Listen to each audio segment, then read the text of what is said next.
everybody. I am Einstein Replica, and welcome back to the Kevin series on the Kevin SMP, the second season, with me, Einstein Replica.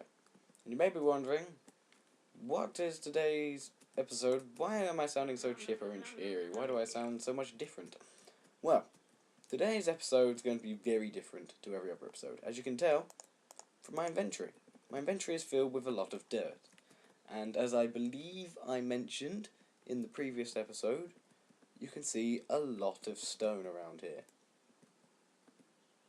There's a bit of stone here, there's a bit of stone here, that bit of stone is my tower, there's a lot of stone going over here, and now that I've got a own entrance out into the wilderness from my phone that just went off, I'm going to turn off actually, for that will ruin the recording.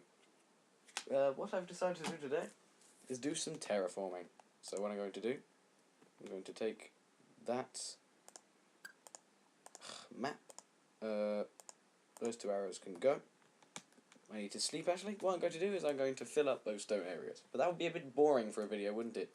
Me walking around, filling up stone, just filling up the stone, wouldn't it? So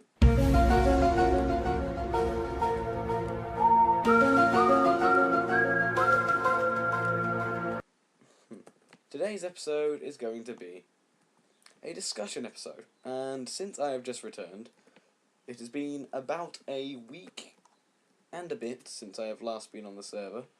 Last time I was on the server was, about a week and a bit ago.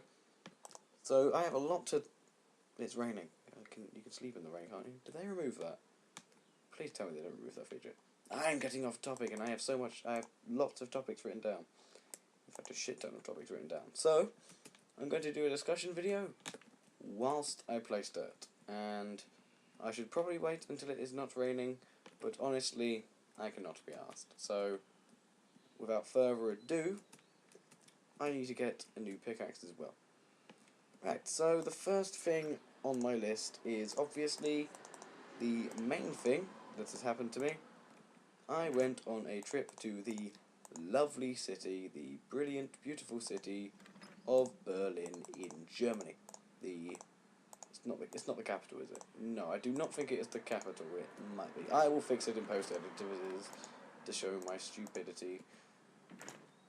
But I visited Berlin with my school, and a lot of things happened in the couple of days that I was there. I can't actually remember how many days I was there. I'll put some dirt back. But I was there for a couple of days doing some touristiness and things like that. So basically the first bit of this is going to be me discussing what I did, basically. It's pretty simple. So once I have sorted out my inventory, that goes in there, and then take the sticks. Okay. So first of all, on my list, and a Chinook is flying over my house. Oh, fucking brilliant. Yeah, I love Chinooks, and I love them flying over my house. Just listen.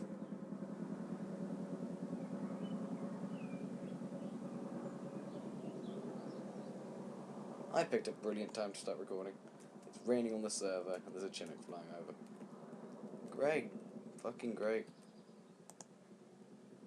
Anyway, the first thing, to get to Germany, to get to Berlin, the school, I think, one, because it's easier, and two, because it would be cheaper, we decided to take a coach to Berlin, which was... I'm not someone who dislikes coach journeys. In fact, I'm someone who's probably regarded as a fan of long journeys, because the journey to me is part of the trip there. But the coach journey there, which is the bit I'll discuss the coach journey at the end of all this Berlin talk. The coach journey there was 18 hours. So I left the school, which was our meeting place, at it was 11:30 at night local time to England was when we left, and we got to Germany, to our hotel, local time, about I think it was about 7 o'clock at night. No, yeah, 7 o'clock in the evening is when we got there. Which, you know, for people who do not like travelling in coaches for a long time, would have been fucking hell. And the coach obviously stank a lot after that, which is to be expected when you have a load of 14 and 15-year-olds crammed together in a small confined area with only a few stops to get out and do things. So, you know, that was a fun... I don't even know how much this dirt is going to cover. I may have to go mine some more dirt. Which is surprising because I had a lot of dirt left over. Anyway, so yeah, the coach journey there was fun. I wasn't a lot to do, but there was enough to do that I at least was entertained for the time, and I managed to sleep for 8 hours on the coach, which is surprising for me, to be honest. So we then got to Berlin, and the next thing, of course, is the hotel we stayed at. And the hotel was called the City Light Hotel, which I will probably edit into the video quickly, a picture of what the hotel looked like.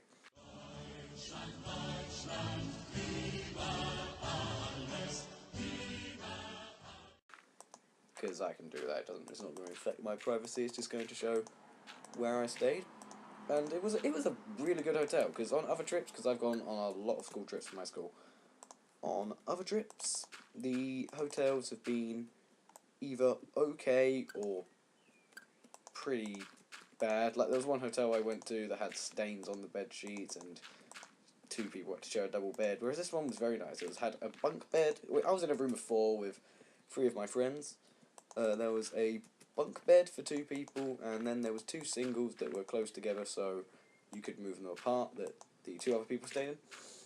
So that was very nice. There was a basement to the hotel, which was very good, had TV. There was Wi-Fi at the hotel. First time I had Wi-Fi on a school trip, which was very, very nice, because being someone who basically lives on the internet, having to live without internet for a week, I'd have dealt with it, but it was nice to actually be able to contact people without using text messages and credit and Anyway, what else was there with the hotel? Food at the hotel was very nice. First night was lasagna, I believe. Next night was good old German meat and stuff, which was nice to have. I left the map back in my storage. Yay. Yeah, so lasagna first night, there was also meat, there was meat and meatballs the second night, and it was Chinese the third night, so it was like Chinese chicken and rice with some Chinese chicken on the bone, which was good. And then the 4th food I had was not at the hotel, it was at a Burger King in a drive-thru. Have it your way. Which, well, not a drive-thru, a Burger King at a place, yeah, just a Burger King on the side of the road, which was fun. Definitely a fun experience, that. After the hotel was the first thing we went to on the first day, the first tourist attraction we went to, which was the Checkpoint Charlie Museum.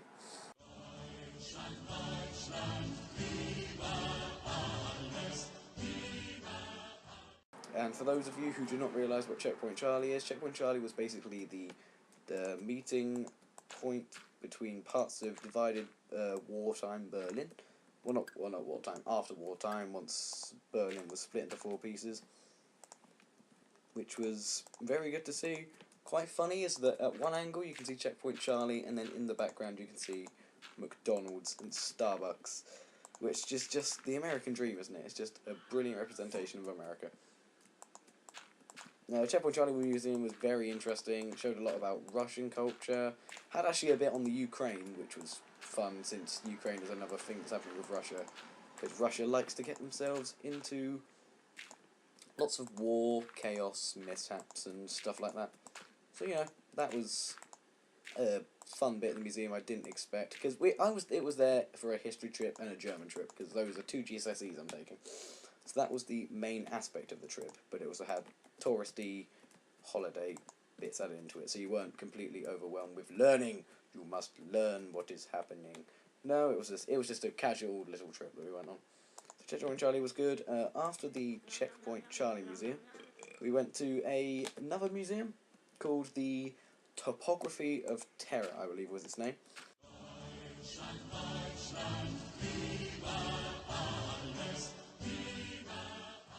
which was basically talking about the three main terror organisations that existed in Germany and Berlin during the World War under the Nazi organisation, which were the SS, the Gestapo, and the Reichshauptamt.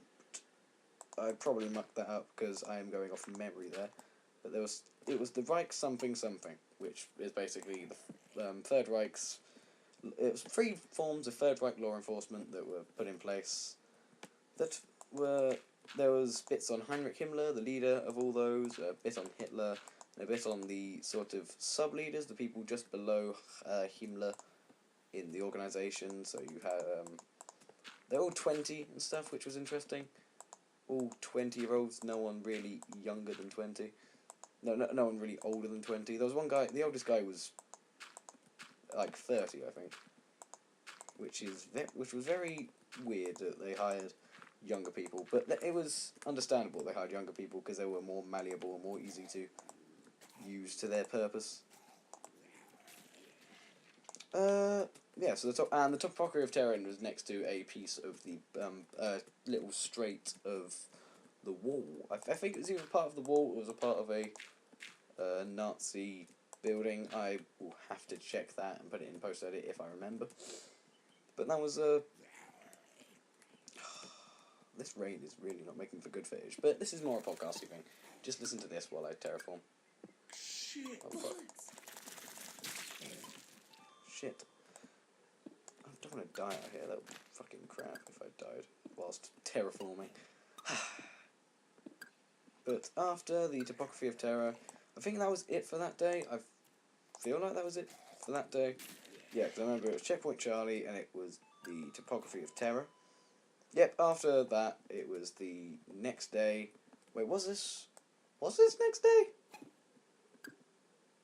This may have all been in the same day. I honestly can't remember at this point. But we did then go to the big, large government building with high security in Germany, known as the Reichstag.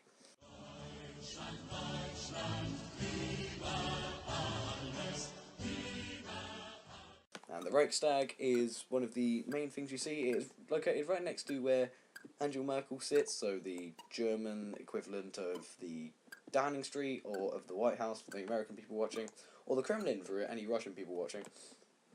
So the Reichstag's basically next to Angela Merkel's form of that. The Reichstag was very fun, very high security, which is understandable since it's a government building. So you had to go in through a door that could lock in case someone came in with a gun, and then you had a bit at the top where you had to go for another check, and it was a lot of security members who escorted you through the building. Very, very high security building. Very fun building as well, though, because at the top there was a big dome with a glass bit going through the middle of it that was pretty cool, actually. It was very cool, in fact. Okay, let's start making this grass. So the Reichstag was fun. The Reichstag also lit up at night, which was interesting, because I don't know why it lit up. Probably to stop planes crashing into it. But yeah, it lit up at night. I'm gathering a load of cobblestone. I don't want to gather cobblestone because I've got a whole fucking chest of it. Oh, fuck it, I'll do it anyway. Right, after the Reichstag, oh yeah, this is all in one day. This was a very hectic day. Oh yeah. I remember why. Because on the first day, we got there, and all we did was go to the City Light Hotel and nap. Because we'd had a very long coach journey, so we weren't very active or awake enough to do anything high tense. Then the day after was very high octane, so we went Checkpoint Charlie, then we went to the Topography of Terror, then we went to the Reichstag, and then we ended off the day after going back to the hotel and having dinner. So that was the day we had lasagna. We went to the Brandenburg Gate.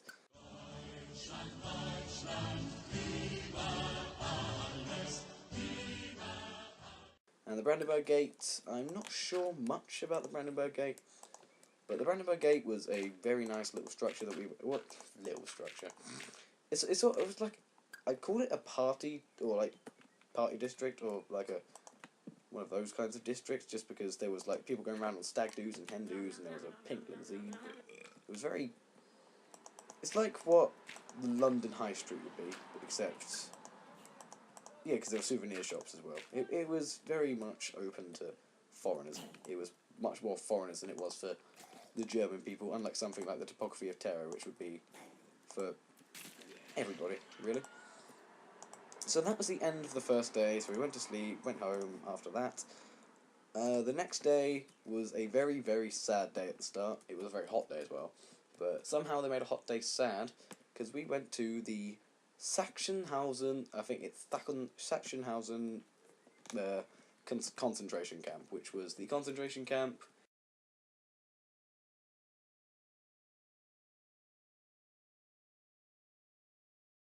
It was, I think there were 3 levels. There were 3 levels. The first level was peace. I believe it's something like the first level was peacekeeping. Then the second level was concentration, and then the third level was extermination. And for extermination, you'd have something like Auschwitz in Poland. But the second level one was one of the second level ones was Sachsenhausen, which was located in Berlin. And so going around there, we were around there for 2 hours. We went very sobering, very, very, very depressing place, but very interesting to learn of how the Nazis acted and why they were such a horrific terror organisation. Because everyone always knows that the Nazis were horrible. They knew they did the Holocaust, and they knew they were bad people. But not many people know just on what scale they actually were murdering. Because this place had a huge facility. It had prisons located in this facility. It had I've barely touched the surface, but it had prisons located in this place. It had gas chambers that you could kill people in. You had gallows, I think it had. Yeah, it had gallows, I think. It had guard towers at each of the 5 corners. Or it was 5 or 6 corners it had. Had guard towers at every single one. Had little prison cells. It was very, very eerie.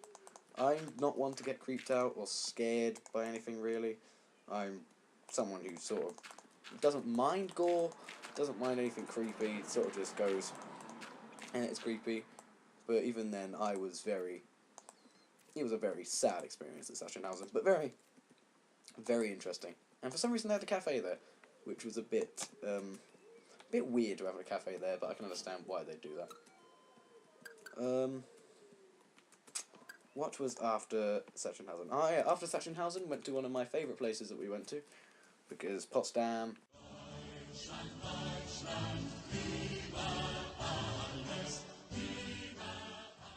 was the place, and Potsdam was very fun in history, because it was basically the start of the showing of the Cold War drama and the Cold War issues that were between between the USA and Russia. Because before Potsdam, what you had Yalta, the Yalta Conference, and the Yalta Conference was between Churchill, Roosevelt, and Stalin, and a lot of things were agreed on. They agreed on Berlin, which was why Berlin got split up. Although there was one disagreement, which was about I think it was about Poland, was the Russians disagreed on. But it was minor disagreement and mostly agreement. But Potsdam was a lot more disagreement there. At this place, it was originally Roosevelt, Stalin, and Churchill again, but Roosevelt died of I think he died of his polio that he had. But Roosevelt died, and Churchill was voted out. The rain stopped. Hang on, let's look over my progress quickly. Barely touched the surface, but I have made some progress, which is good. So yeah, where was I? Churchill was voted out and Roosevelt died, and Stalin was the only one there, which gave him a lot of power at the thing.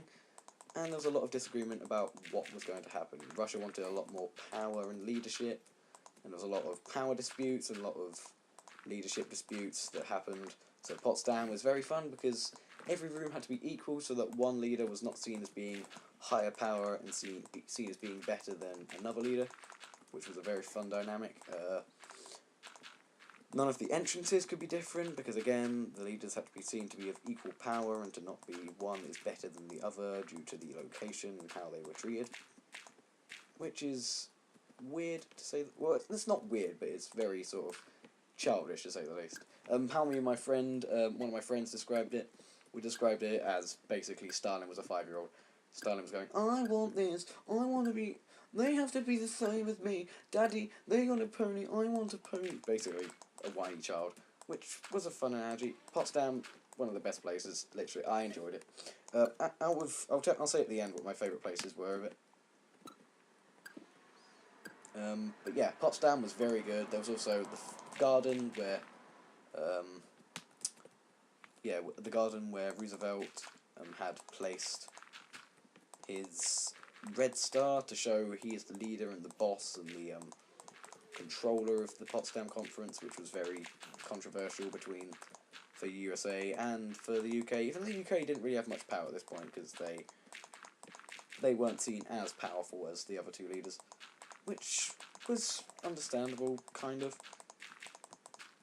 Okay, so Potsdam was fun. Potsdam had also had a very nice garden. After Potsdam, it was the... I think, was that the end of that day? I feel like that was the end of that day, Potsdam. Oh, yeah, it must have. I think it was. Oh, no, it wasn't. This was, we went back to the hotel, I believe, and then we went back out, and en route back out, because we were going to the Berlin TV Tower, which I'll discuss later, we stopped off at well, we didn't stop off at one. Well, we saw one of them, and we stopped off at the other one. We went past the Holocaust Memorial,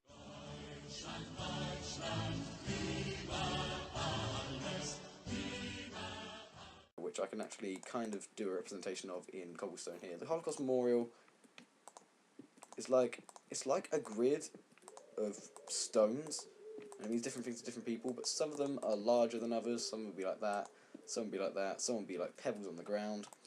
It was a very...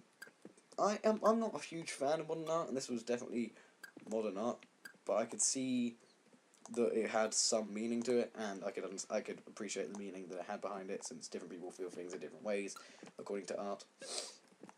Wasn't my kind of thing, but was definitely a thing that was good and representative of the Holocaust. And then after that, we went to... I managed to stand. I'm kind of... I wouldn't say happy, but it's kind of cool. I went and stood above the place where Hitler committed suicide.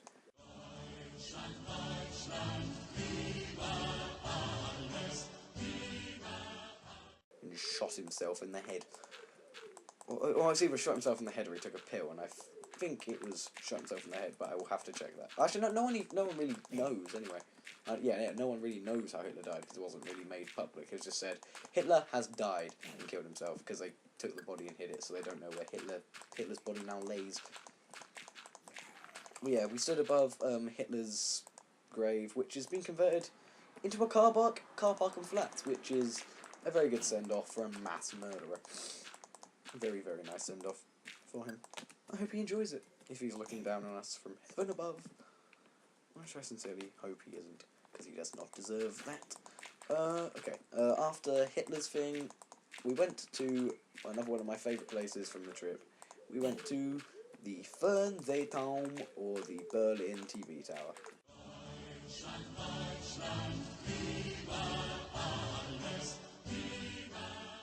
And the Berlin TV Tower, if nobody knows, is one of the largest towers in Europe. I think beaten by the Shard in London, and probably another one or two towers that have been built. But it is one of the largest towers in Europe.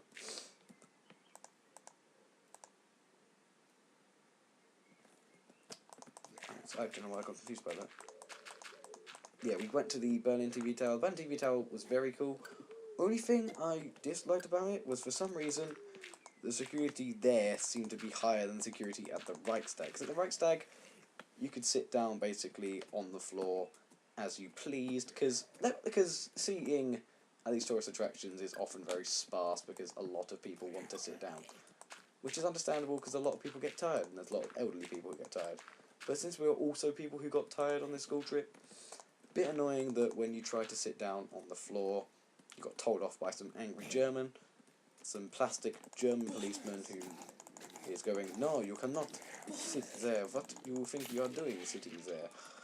To which you then have to get up and go away and let your tired, hurting feet hurt more because this German man won't let you sit down. So yeah, that's my only complaint about the TV tower, but aside from that, TV tower was very cool. It had a restaurant up above, a very high, like a Michelin star style restaurant at the top. Actually reminds me of the, should I, nah, I wouldn't make that analogy, because one, it's not a very good analogy, and two, it's a slight spoiler alert, but it reminds me of something, definitely a Michelin star restaurant at the Fernseh Town.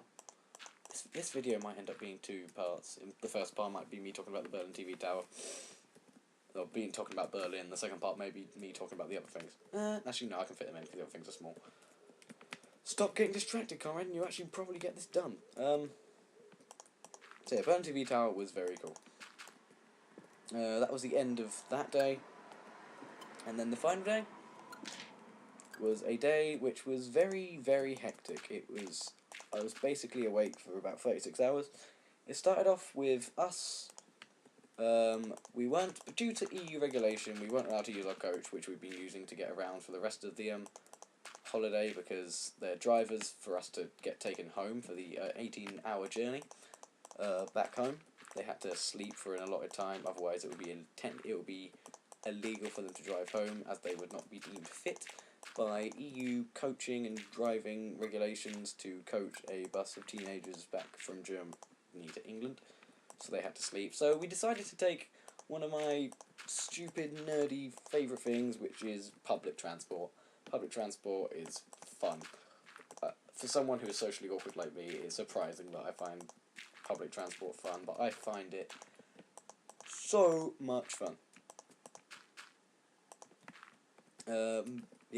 So we went on to the U-Bahn,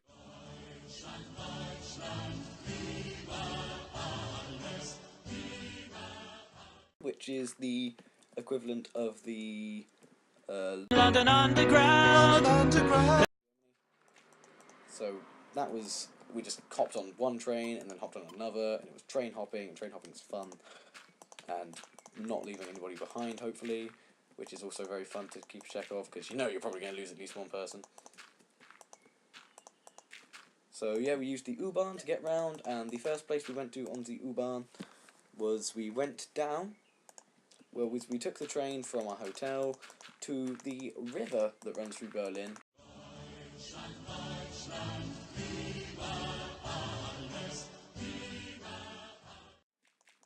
And I thought it was the Rhine, but apparently I am wrong with thinking it was the Rhine.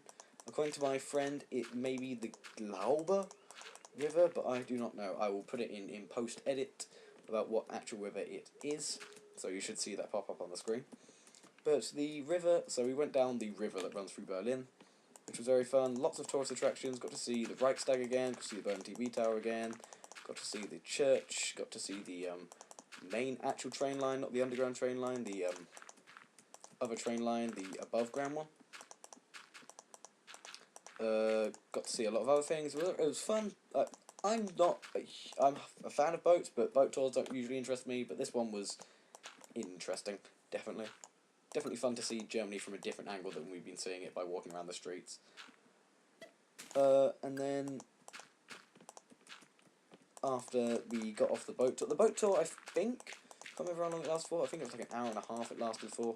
Once we got off of that, we went on the, I think it was either walking or we got on another U-Bahn train, but we got to the museum that no one really expected to be great, because none of us really knew about it, but we went to the Jewish Museum. I'm afraid I can't remember the name. I might have perfect, I do. It was the Judisches Museum Berlin,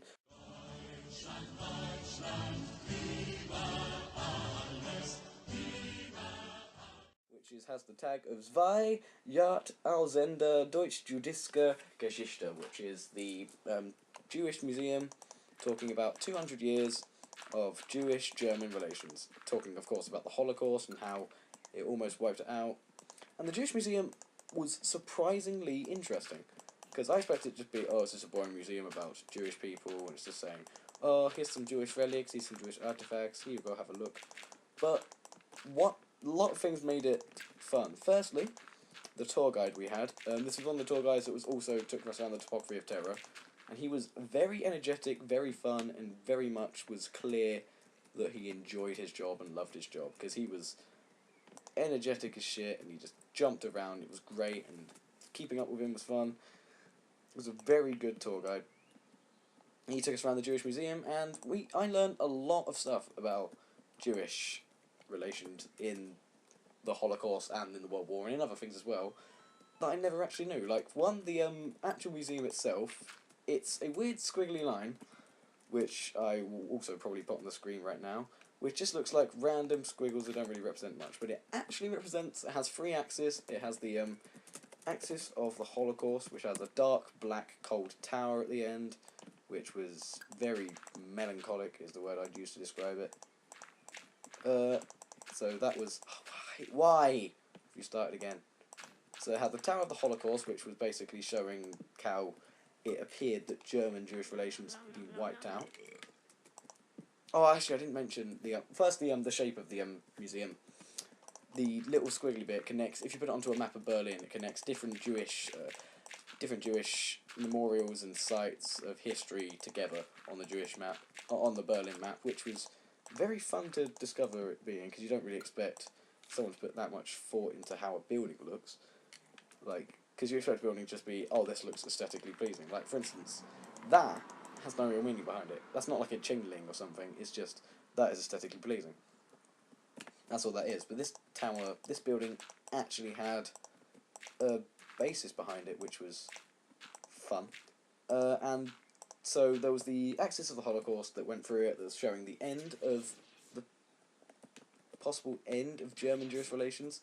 And then there was the axis of exile, which was about during the Holocaust and during other times, during the uprising of German power, how Jews who believed themselves to be German, but the Germans were like, no, you are not German, you are Jew, basically having to leave the country and fleeing to places like Buenos Aires and London and Manchester.